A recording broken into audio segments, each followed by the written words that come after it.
The meeting is on anarchism and the state, and to speak at me for the meeting we have member of the editorial board of the Socialist Worker Review, Pat Stack, who's going to speak for about 40 minutes. Then we'll have plenty of time for some questions and contributions people want to make.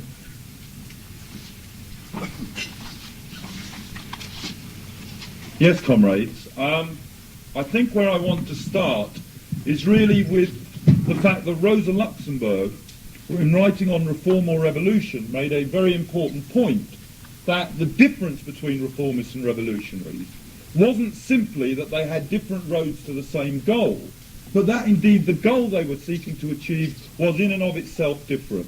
Now, I think for most comrades, that simple fact, when it comes to the question of reformism of the Labour Party, is one that is relatively clear. There's undoubtedly at certain points some confusion, etc. When, however, we come to the question of the anarchists and anarchism, I think there's a somewhat different view.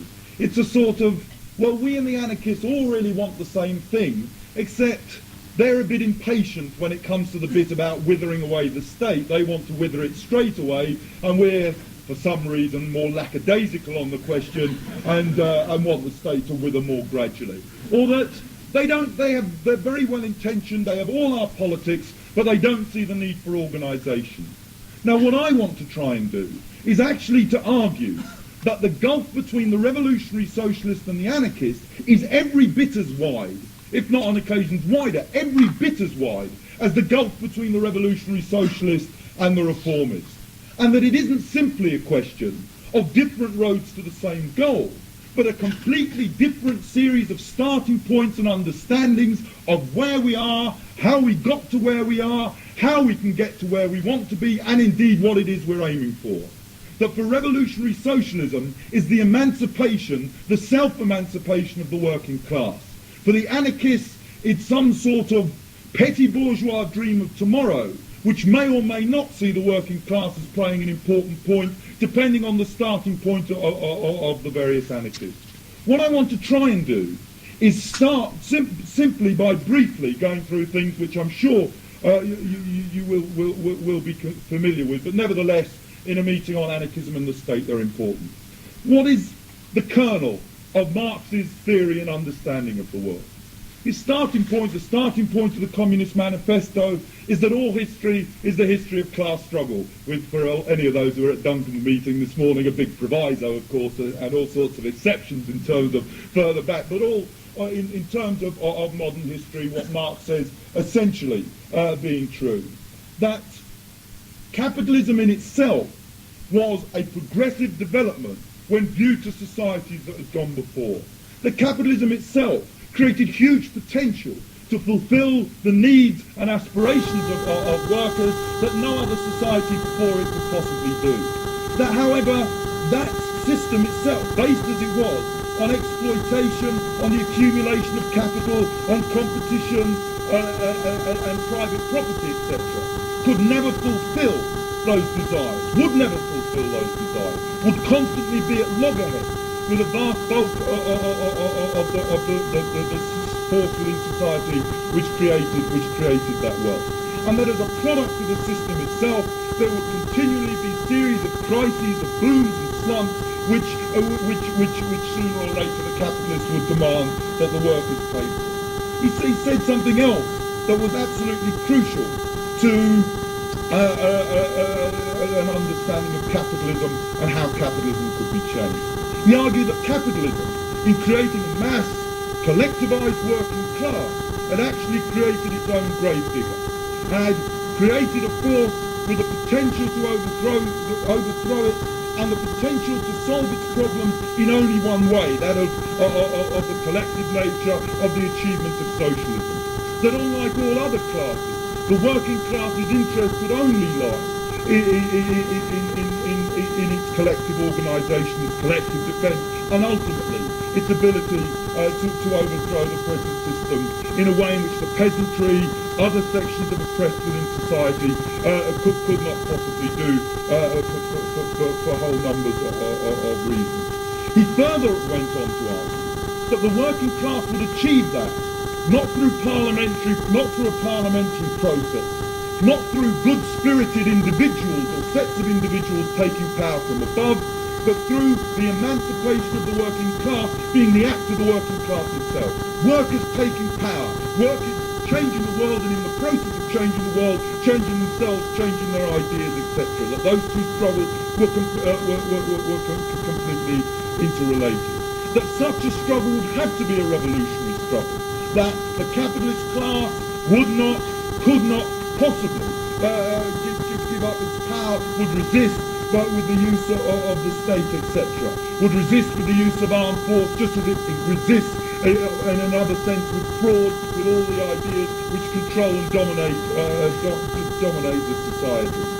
And he went on to argue that even once workers had taken power, this particularly was impressed upon him after his experiences in the Paris Commune, went on to argue that the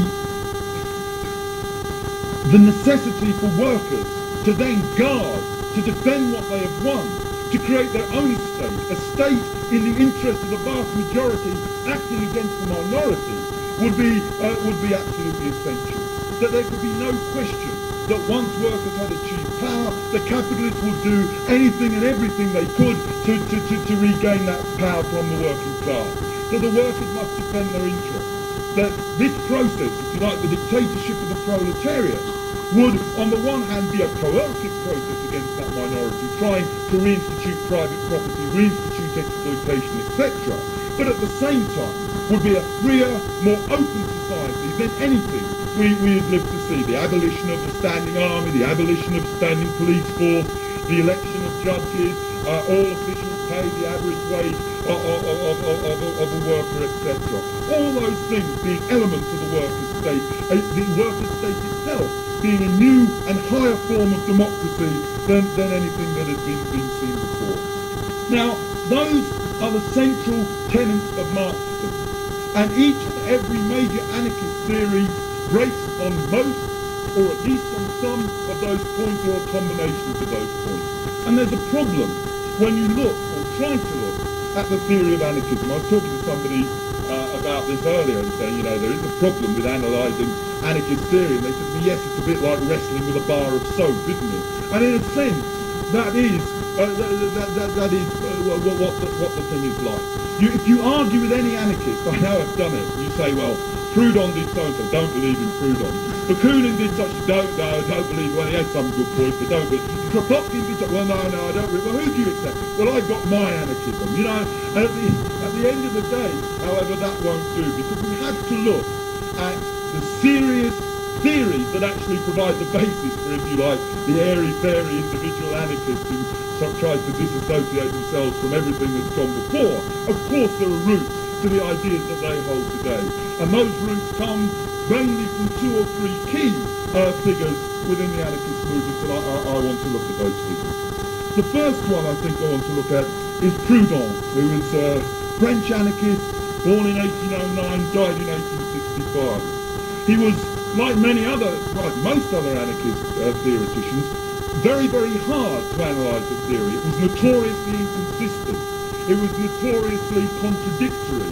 It seemed to change very, very rapidly, and at times, even in one sentence or even in one chapter, made little sense and little coherence. Nevertheless, there were certain key themes running through it, and also it is true that at various times in his life, he had a considerable following. Marx, in describing him, I think, described him beautifully, the problem or the recognition that Proudhon had gained. He said, Proudhon has the misfortune of being peculiarly misunderstood in Europe. In France, he has the right to be a bad economist because he is reputed to be a good German philosopher. In Germany, he has the right to be a bad philosopher because he is reputed to be one of the ablest French economists. Being both German and economist at the same time, I desire to protest against this double error. And in reality, you begin to see, if you like, the contempt with which Marx treated much of Proudhon's theory. Nevertheless, that Proudhon's theory could have some weight and eventually could lead him to the most reactionary of positions, means that I believe it's worth looking at. The essential starting point of Proudhon, funnily enough, because with all the views of anarchy as sort of chaos everywhere society, his chaos everywhere microphone. His starting point was essentially that order was the thing that was key to society. That the way in which society should run was a harmonious society of order, in which work in particular had a hallowed place within that society. His objection to the state was that the state undermined and undercut this order, created conflict, created contradiction, created confusion. It wasn't the economics of the system, although he tried in his own way to deal with political economy, but as Marx said, very, very badly indeed. But it wasn't so much that as this process of the disruption of order, which was the main problem. The state and politics were at the root of all evil. Political agitation, political involvement, whether they be electoral politics or revolutionary politics, and I'll come on to that, whichever they be, were at the root of all the evils of society. What was necessary was workers' autonomy from the society in which they lived. The society should be organised for work. Work was the high point at which people met. It had its own morality. People who worked directly in a process were moral people. If you like, completely idealistic nonsense in reality is what is being described. But nevertheless, he goes on to say that work in and of itself is a moral act, even within capitalist production. So that whereas Marx argued about alienation and the effect that has on workers at the point of production, Proudhon sees what they're doing as itself being a moral act. That part of that act needs to be defended in a context of order and of the family and of the sacredness of labour. His attitude to women, which I haven't really got time to go into, was absolutely disgusting. Essentially, believed women's place was in the home, etc. He believed that the agency for social regeneration was a small workshop, looking back, if you like, to an earlier period, where people who worked in a process came face to face. But if you could return to the days of the peasant, the journeyman, the artisan, the apprentice, working face to face in a contract of good faith, you could return to a new form of society. How could this be achieved? What was the process by which all this would take place? Well, actually, not by the collective action of workers, but by the voluntary individual effort of members of the proletariat. The workers themselves opting out, setting up something different in contrast to the society with which they were living in. They should set up counter-institutions, autonomous institutions from capitalism, institutions of mutual aid funds, workers' credit society, the People's Bank. This was the sort of society. A society that would, over a period of time, actually over a period of considerable time, even really by Proudhon's own admission, I mean, talk about gradualism, but he advanced it to a wonderful state, that over a period of time, these bodies would push aside capitalist relations, making them redundant. And that and not revolutionary struggle, and not political struggle, was the basis for change. He detested trade unions, and he believed strikes were acts of barbarism, acts of offence against the morality of work, and that therefore that self-activity and that self-organisation of workers was something that had to be rejected. His attitude to revolution he outlined in a letter to Marx. Marx had written to him asking for some collaboration in setting up international contact. And he replied, I hope, as follows. He replied, yes, as follows. Perhaps you retain the opinion that no reform is at present possible without what used to be called a revolution, but which is really nothing but a shock. That opinion, which I understand, which I excuse, and would willingly discuss, having myself shared it for a long time, my most recent studies have made me completely abandon. I believe we have no need of it if we are to succeed, and that consequently we should not put forward revolutionary action as a means of social reform, because that supposed means would simply be an appeal to force, to arbitrariness, in short, a contradiction. And he went on to say, I must add in passing that it also seems to be the feeling of the French working class. Our workers are so thirsty for knowledge that they would ill receive us if we gave them only blood to drink. In short, it would, in my opinion, be very bad policy to use the language of extermination. Rigorous enough measures will come for this.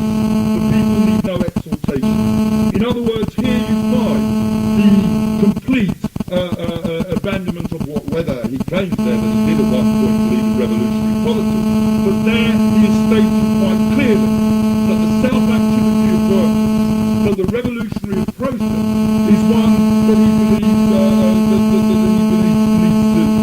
needs to be abandoned. And this attitude combined with his ultimate abstention from politics and his ultimate abstention from the class struggle, something which again and again, the abstention from politics, the abstention from the belief in creating workers' state and workers' democracy, that abstention again and again you find leads leading anarchist figures and whole anarchist movements into dire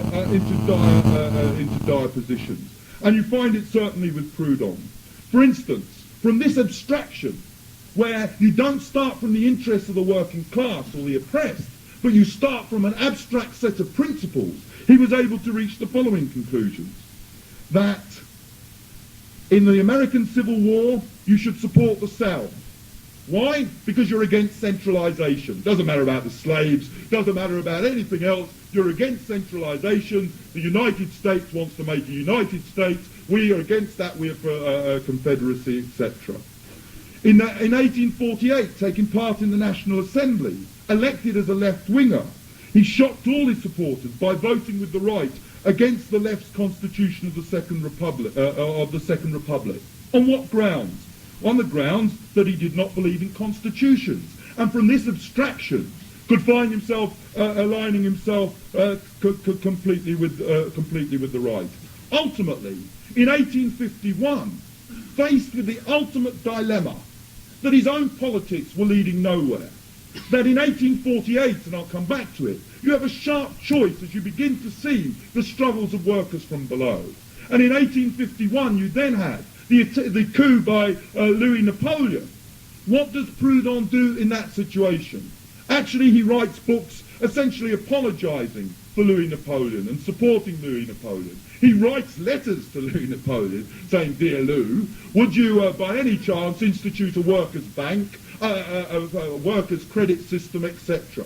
Ultimately, the abstention from politics could not be sustained, and when he opts into politics, the greater evil as he sees it is the left, who he believes are dishonest because they pretend they're going to change society and grant freedom.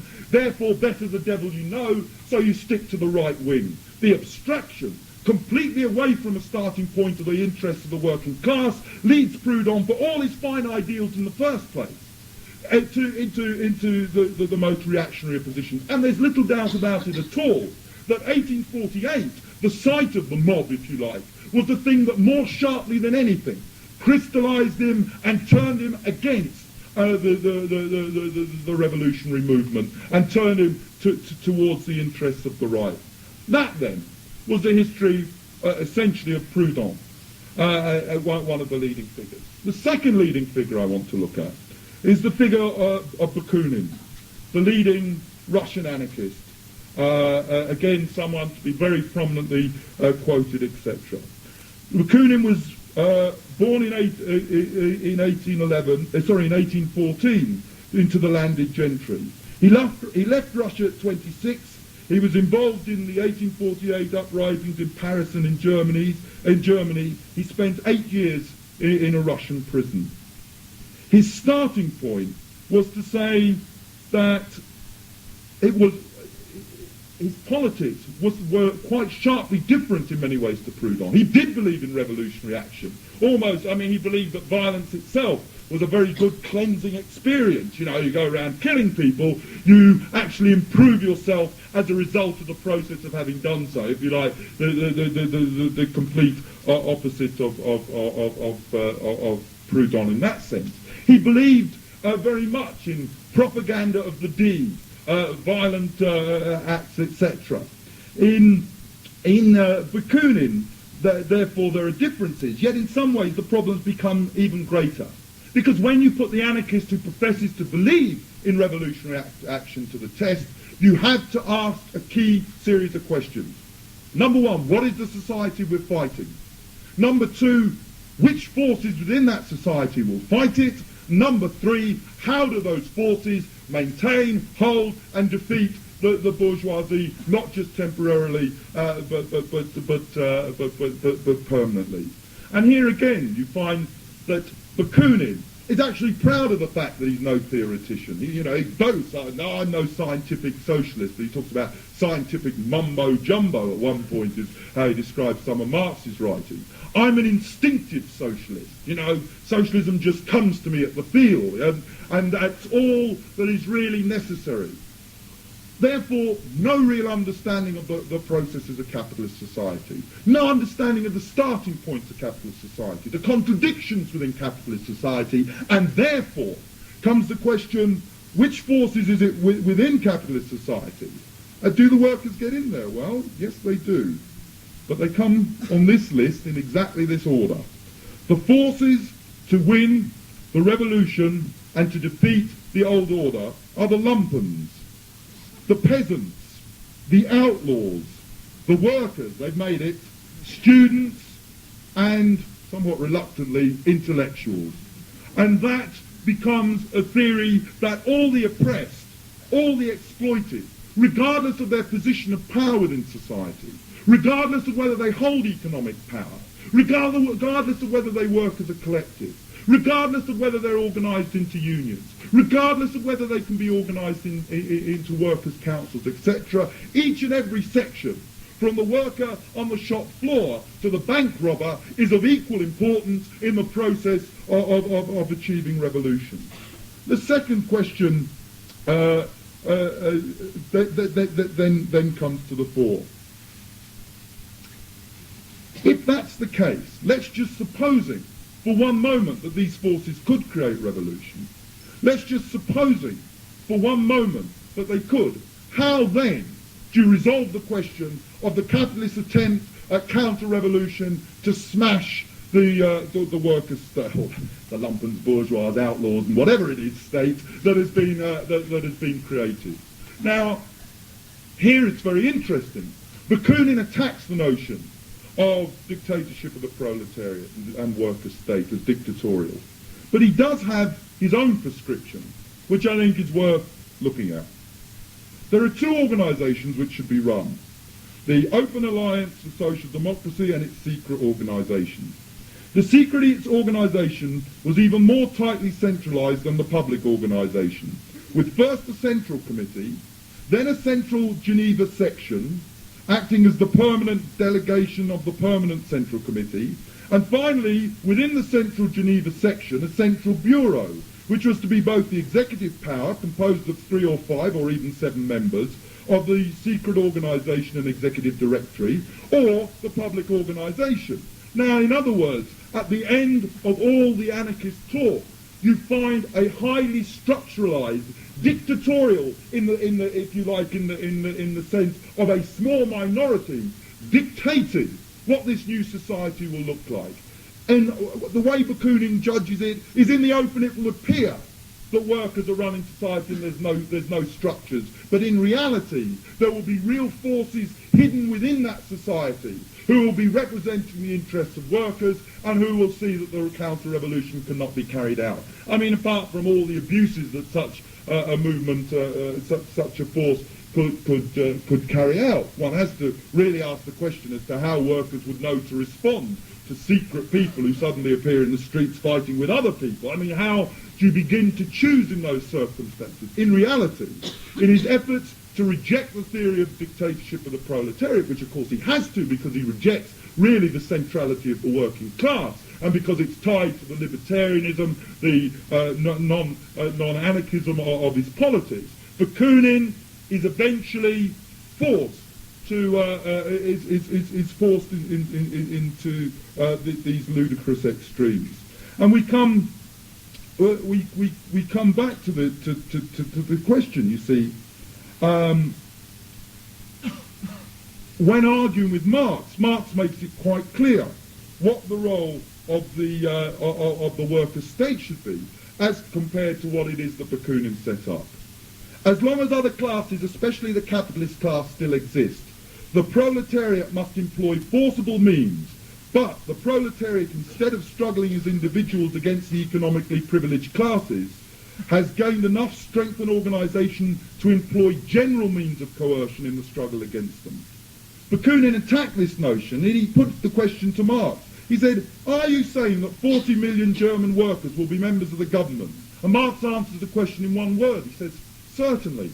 And of course, it's absolutely true when one goes on to see the early days of the Russian Revolution, the creation of Soviets, the way in which millions of workers can control their lives and decide on their own fates, their own destiny and their own future. Marx's vision is given its sharpest possible example against the rather strange ruminations of Bakunin. One other thing has to be said about Bakunin, that like Proudhon, he believed fervently in a return to some form of earlier organisation. He was against nationalisation. He was against large concentrations of industry. He was for moving backwards to the days of the small shopkeepers, etc. And Marx, again, in dealing with the problem, what is it? What is it exactly that this represents? And he dealt with it with Proudhon. He says, Proudhon wants to soar as the man of science above the bourgeoisie and the proletarians. He is merely the petty bourgeoisie, continually tossed back and forth between capital and labour, political economy and communism. And in essence, there you find lies the root of the problem of anarchism. Not a theory of workers' liberation, but a petty bourgeois theory which vacillates between, on the one hand, the desire for the liberation of humanity, and on the other side, a whole set of barriers which will prevent that ever in reality taking place, although it's wrapped in the most fantastically grand revolutionary rhetoric, etc. And that was the feature of both, and it was certainly the feature of those groups which were to be thrown up in the wake of Bakunin. A whole series of small anarchist groups which engaged either in terrorist activities or the occupations of buildings from the outside, etc., but which didn't, as a rule, and there were exceptions, which didn't, as a rule, ever centre itself upon the working class. There were all sorts of, my own favourite, sort of sums up the problem really. One of the groups was called Motiveless Terror, which more or less explains some of the problems which beset it. The only real figure to emerge, international figure of anarchist theorists to emerge in Russia in the wake of Bakunin was Kropotkin, and I certainly do not have time to deal with him at any great length. I will just say this: Kropotkin was sort of Bakunin without some of the nastier aspects, except some of the more violent aspects, except when it came to the crunch. When put to the test, just as when Proudhon is put to the test, 1848 to 51, when Kropotkin is put to the test from the outbreak of World War I, he actually supports the war and says, were he young enough, he would go, I mean, you know, he clears his credentials, he's not a nationalist, he would go and join the French army and fight the German aggressors, etc.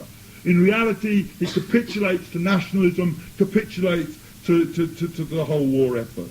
Now, having said that, we then, I think, have to come to having outlined the basic flaws in the theories of these central figures to anarchist thought. We then have to come really to the practice, and I want to deal, again, not in a great deal of depth. There will be meetings elsewhere here on questions on Russia and Spain, etc. But to deal with Russia and Spain to a limited extent, because here we found anarchists put to the test in practice.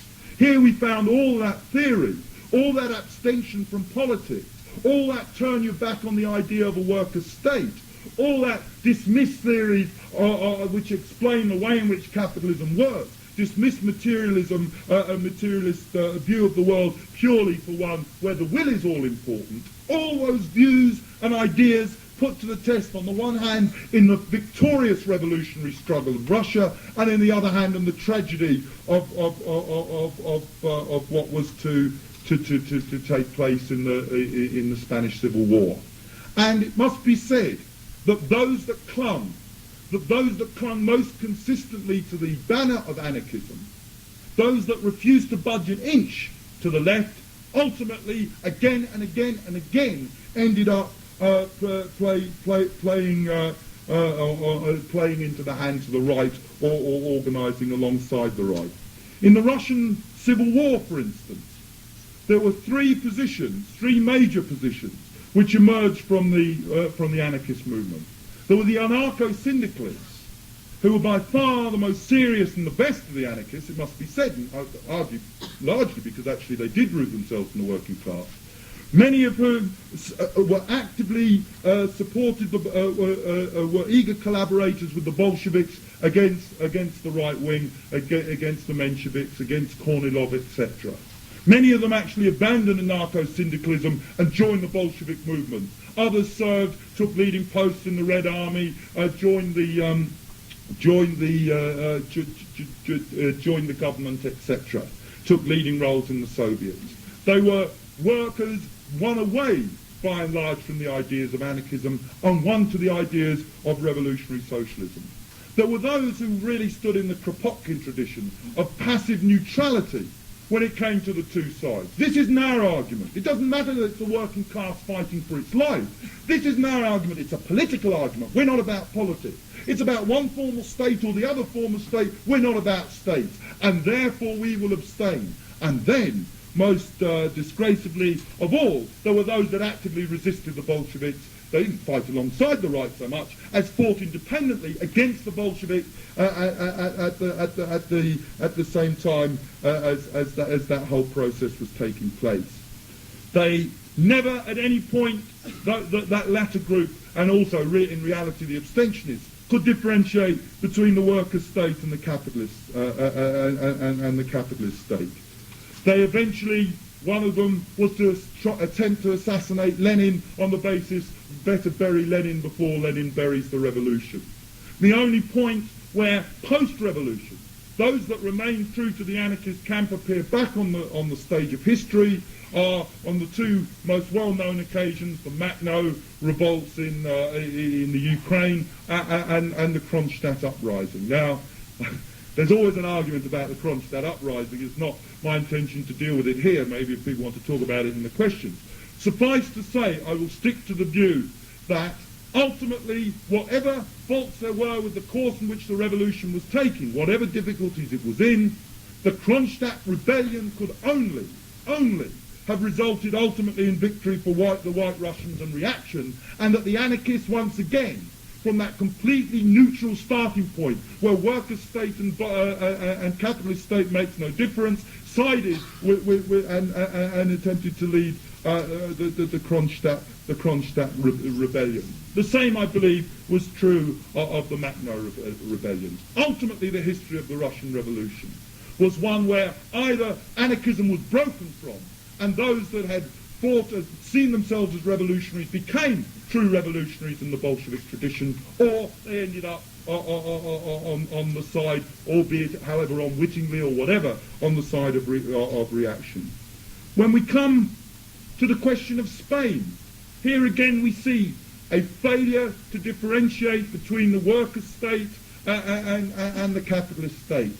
A failure to give an independent lead based on the working class against the Popular Front government.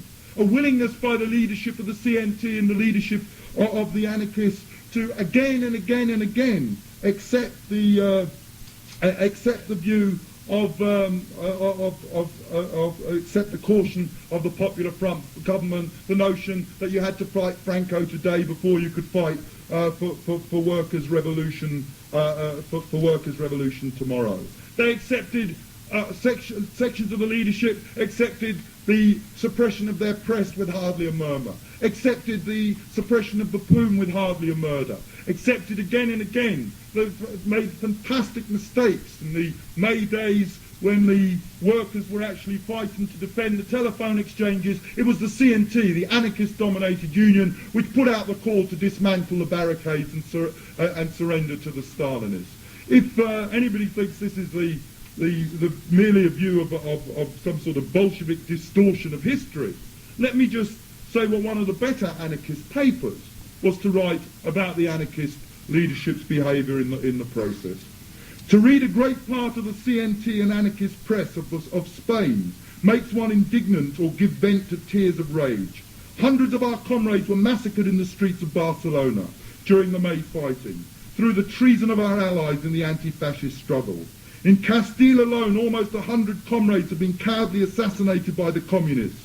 Other comrades have been assassinated by the same party in other regions. Public and covert campaigns of defamation and lies of all kinds are conducted against anarchism and the CNT in order to poison and twist the spirits of the masses against our movement.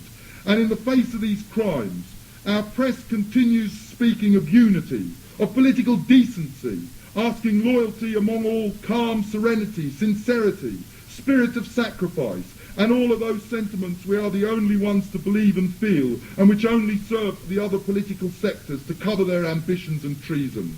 Not to tell the truth from now on would be to betray ourselves and the proletariat, which is precisely what the CNT leadership and the vast sections of the anarchist press went on to do.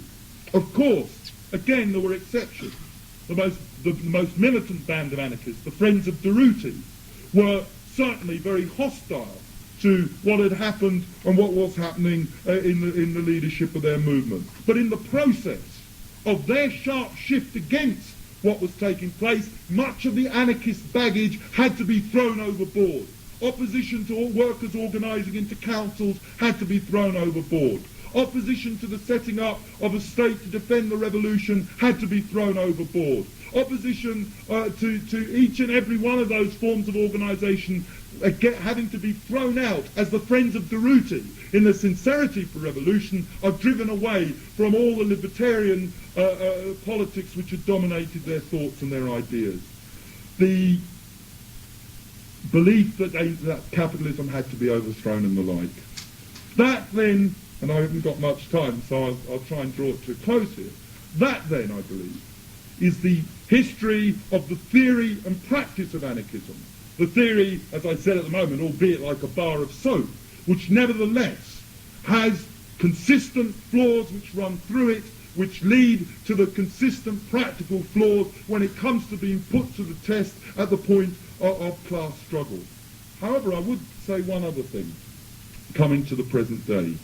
You see, I don't believe the anarchists we meet today, and of course there are good individuals that we should talk to and argue with and try and break from anarchism, but I don't believe the anarchists we meet today are latter-day Friends of Durruti or anything like it. Actually, I don't even believe many of them could stand shoulder to shoulder with Bakunin or Proudhon.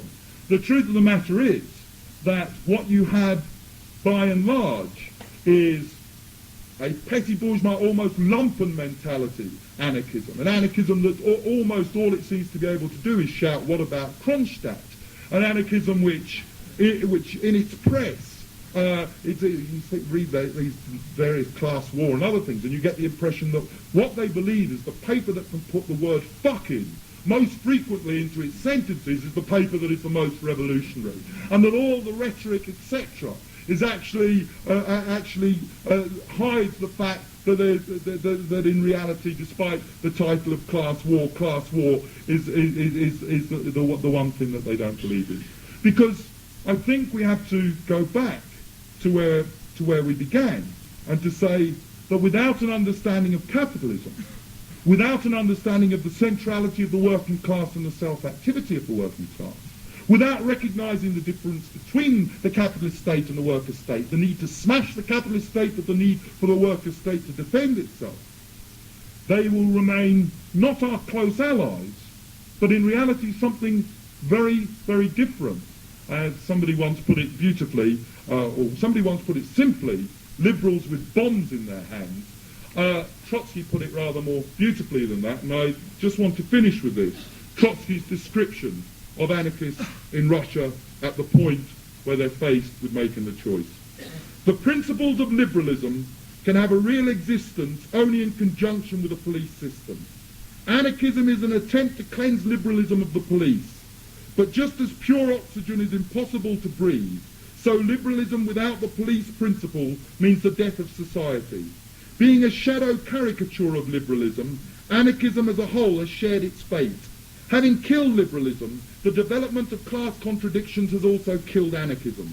Like every sect which founds its teaching not upon the actual development of human society, but upon the reduction to absurdity of one of its features, anarchism explodes like a soap bubble at that moment when the social contradictions arrive at the point of war and of revolution. Ultimately, comrades, the difference between us and the anarchists is the difference between revolutionary socialism and liberal soap bubbles.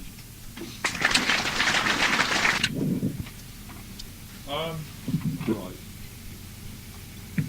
Oh, yeah. Just to take up one or two brief points and then come to what I think has been the central argument. Did Proudhon or his arguments used by the right wing? By and large, the right wing ignored Proudhon despite his various appeals to them. He never got a reply from Louis Napoleon. Surprisingly enough, not even "No, I won't set up a people's bank." But as a tradition, it was certainly represented as the right wing within the First International, and Marx and his followers had to fight against the Proudhonists again and again and again. Now, on the question of the CNT and the syndicalists and were they the same, I mean, I think a number of comrades have covered the differences and the similarities within that, and I did try to actually make it clear. We have to understand that the anarchists were some of the particularly at a rank and file level, some of the bravest fighters within the Spanish Civil War, that they did resist, etc. But ultimately, the politics that they espoused belied all that bravery. That's the real problem with the thing. It wasn't that, I mean, you couldn't say that CNT was full of middle-class wankers, because it was full of a large number of workers. Nevertheless, ultimately, despite all their good intentions, despite the struggle, either they would break from anarchism completely and would be led, and I mean, earlier somebody was talking about the POOM in a meeting I was sitting in earlier, the POOM's failures then come into the whole thing very seriously, their inability to lead sections of the CNT, rather they tail-ended the CNT time and again, that actually either they would be broken, or despite their bravery and despite their seriousness, they would actually would actually suffer the defeat precisely because of the politics that I've talked about and that others have talked about. On the question of Kronstadt, I'm sorry, that I don't really think I've got a great deal of time to go into Kronstadt. I'll certainly be quite happy to talk to that comrade at the end. I will just say that if you look at the situation which the Bolsheviks were faced with, they were faced with a situation of a war of intervention and a civil war. They were faced with a situation of a fantastically cold winter. They were faced with a situation where food was not being delivered to the towns, and therefore they were being forced to confiscate off the peasantry. They were pushed into a situation, because of all these forces, where workers were actually starving. There were even a series of strikes, etc. There was a very real and genuine discontent among sections of the working class in Petrograd and amongst the sailors at Kronstadt. One brief point is that the sailors had changed quite radically in terms of the individuals who made it up. 3/4 of the sailors in Kronstadt at this stage were peasants, as opposed to which had been much less in 1917, and 3/4 were from the Ukraine, which of course had been having its own upheaval. The problem becomes, what was it that was on the agenda? What were the choices? Now, what the anarchists were arguing was to carry the revolution over to a third stage. No such third stage was available or possible. Where was the revolution to go? Where was this third stage to come from? What were the material conditions that could create this? What was it that the Bolsheviks weren't doing? which actually could be done by any other section of society. And you see, if we want the answer, and of course the allegations, there was a rise in anti-Semitism, etc., but if we want the answer, then we have to look at what was it that the right wing was saying. The right wing that opposed the Bolsheviks and Lenin every step of the way in their revolution.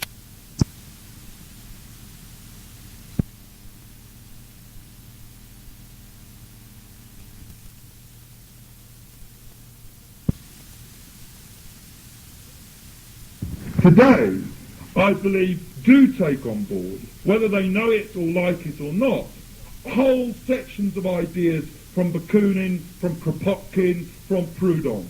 Anti-theory, centralism is the enemy, statism is the enemy,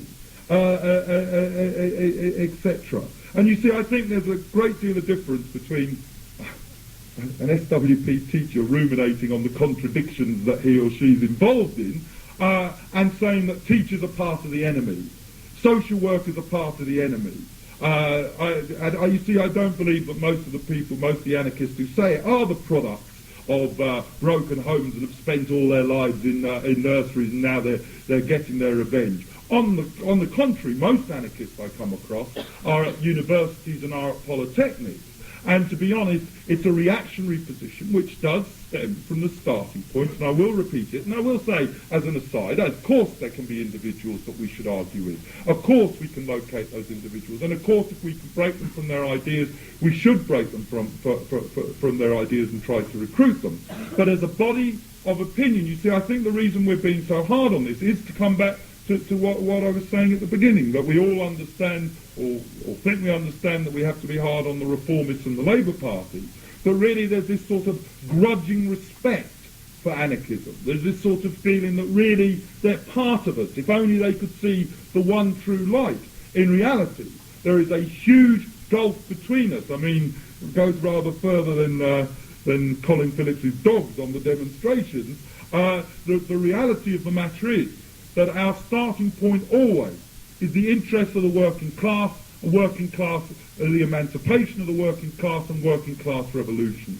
For the anarchists, I think it was Anne Rogers said it, the distinction between on the one hand the working class and on the other hand the capitalist class is never made, and it's for that reason that Marx described it as a petty bourgeois theory, that Lenin described it as a petty bourgeois theory, and it's not to do with whether each individual is a middle-class wanker, but actually that the theory, the body of ideas themselves, vacillate between the two classes, try and abstain between the crucial question of the two classes, and on that, comrades, we have to be absolutely clear and absolutely hard and fight against it whenever it begins to raise itself as an alternative to us, as it can do in isolated instances in colleges, etc. Because sometimes I think our students don't know how to react when they're being attacked from the position of the anarchists. Our position is quite simple. The working class is our starting point. It's not your starting point. And as long as that remains the case, there is a sea between us. We are not